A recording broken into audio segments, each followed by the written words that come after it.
তো কেমন আছো বন্ধুরা? ভালো নেই। আজকে আবার বাড়িতে তোমাদের বৌদিমণির মাথা খাওয়ার জন্য।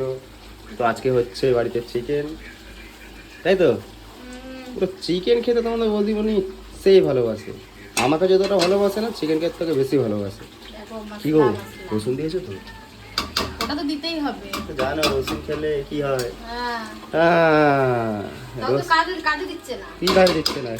কাজে দিচ্ছে রসুন দিয়ে এত খাওয়াচ্ছি। চুপ করে এইসব কথা মানে সত্যি মায়েরই। চুপ করো মানে যেটা সত্যি তো বলবোই। রসুন খেলে সত্যি হয়, কাজ করতে এনার্জি হয়। আরে কি না সত্যি, উল্টা পাল্টা সব সময় বলো জানো। কাজ করি না, রোজই তো কাজে যাই বলো। কি বলছি শোনো না, এখন সকালে করে একটা রসুন খাবো বেশি, গায়ে জোরটা পারবে কাজের। তোমার কি এখানে তুমি আমার পেছন লাগার জন্য এসেছো? ঘরে যাও, আমাকে রান্না করতে দাও। কিছু লাগবে না তো, তুমি রান্না করো। দেখো মুখের মধ্যে ছাকা দিতে হবে এক্ষুনি।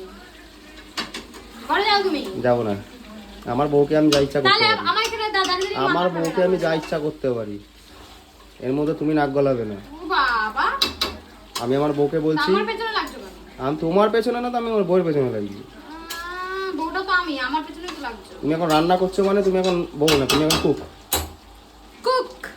তো মেন কথা হচ্ছে রান্নাটা বন্ধুরা আমি করেছি, সব কিছু মানে আমি করেছি। ও শুধু ভিডিওটা করার জন্য একটু নাড়াচ্ছে। ও তাই নাকি? তো তুমি এরকম যেদিন আমাকে করে খাবে সেদিনকে ভাববো যে আমার কপাল খুলে গেল। এরকম বাড়িতে থাকলে রোজ আমি রান্না করি, আমি সব করি, সব কিছু আমারই দায়িত্ব। ওই যে ভাতটা যে করছে এটাও আমি করলাম, ভাতটা একটু আগে।